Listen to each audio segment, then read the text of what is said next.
because work is a beautiful thing. All right, that was the powerful new Walmart TV ad, which has stirred up controversy on the left. Former Dirty Jobs host Mike Rowe was behind the voice of that ad campaign, and I sat down with him to discuss the commercial and much more.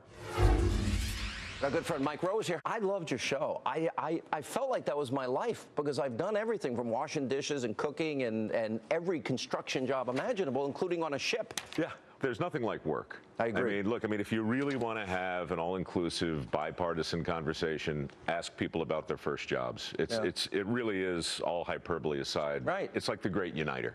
All right, I just got your book, so you just started telling me something that I've been doing independently on my radio show. Maybe it's great minds think alike.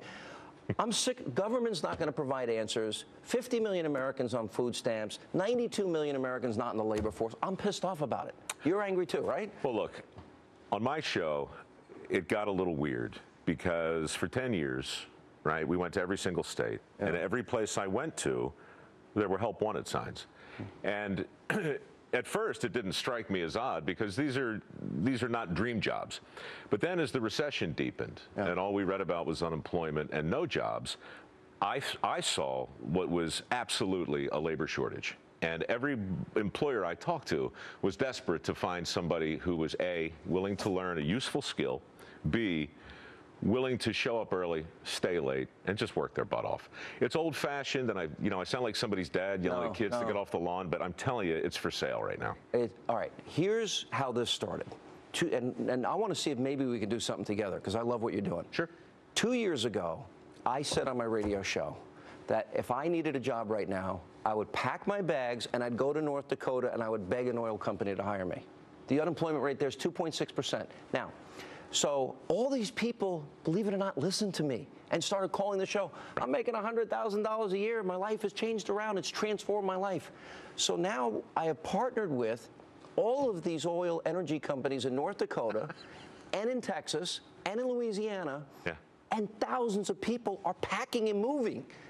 And they're getting jobs that pay 80, 100 grand. So we need to talk because we're doing the exact same thing. That's unbelievable. In 2008, I started a foundation called MicroWorks. It evolved out of Dirty Jobs, and it was simply an attempt to shine a light on available jobs. Because I just felt like, everybody I talked to, the real disconnect was between education and training, right? And so the jobs that were available, nobody seemed to want. Now, here's my take on this. I am really pissed off at both parties. I think Republicans have lacked vision. They don't want to fight. The country is spinning downward. And these 50 million people, that's 50 million lives that are on food stamps, and their life sucks right now. Right. And then these CEOs tell me they've got these jobs that pay well, and they'll train you. And so we're trying to match people together. One of the things, the challenges, and maybe you have some insight into this that I find, is that when I started in radio, I lived in Rhode Island 5 years, California 5 years, Alabama 2, and Georgia 4 before I got to New York. A lot of people are afraid to leave their comfort zone. It's horrifying.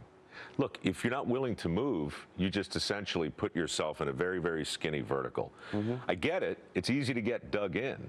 But look, once you get a chance to see the world, look, I mean, you'll be proud of yourself. You'll feel like you're contributing, self-confidence, and you're providing for your family, and you don't need the government. Learning a useful skill, there's no replacement for it because, to your point, your skill moves with you. Jobs don't always move with you, but your skill moves with you. That's what's for sale now. We've got a little north of 3 million jobs that, for whatever reason, nobody seems to want. 82% of them do not require a 4-year degree. But we still talk about a 4-year degree like it's the best path for the most people. Got $1 trillion in student loans. We hold a note on that, okay? It's $1 trillion sitting there. We're lending money to kids who have no real hope of paying it back to train them for jobs that don't exist anymore.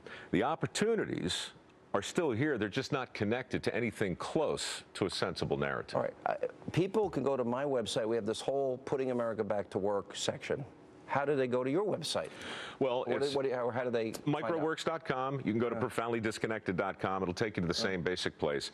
We're looking affirmatively to reward the behavior that we want to encourage.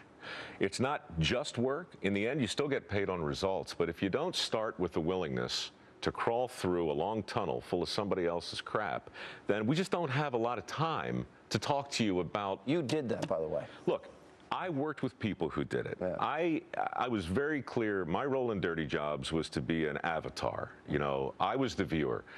I didn't want to be a host anymore. The experts I worked with were real people who did the kind of jobs that make civilized life work for everybody. And it was an honor to work with them for 10 years. And the lessons from the dirt are endless. Look, the solution, as you said before, it's easy to blame consumers for not buying American. It's easy to blame the Republicans for this, the Democrats for that. It's easy to expect the government to fix it. You know what Walmart's doing right now? They've pledged $250 billion in 10 years.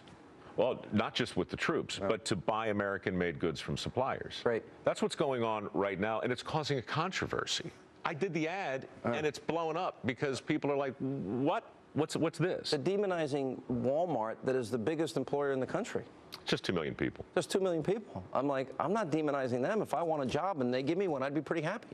The solution, whatever it is, it's going to come from people of goodwill who aren't afraid to get dirty, who aren't afraid to hop on a plane and shake the cage a bit. All right, let's shake the cage. All right. I'm a big fan of yours. Likewise. Thank you for being here. Anytime. Coming up next tonight here on Hannity. You're the one that almost hit my wife with the microphone in the face? Oh, you didn't? Yeah? Yeah? I honestly did not. You want to apologize to her on camera? I asked you a question. You want to apologize to her? I asked you a question. Okay, you get the out of here. Father of the Year candidate, fallen actor Alec Baldwin just can't seem to take the heat. Details on why he now says he's leaving the public eye for good. By the way, don't count on it. That's next.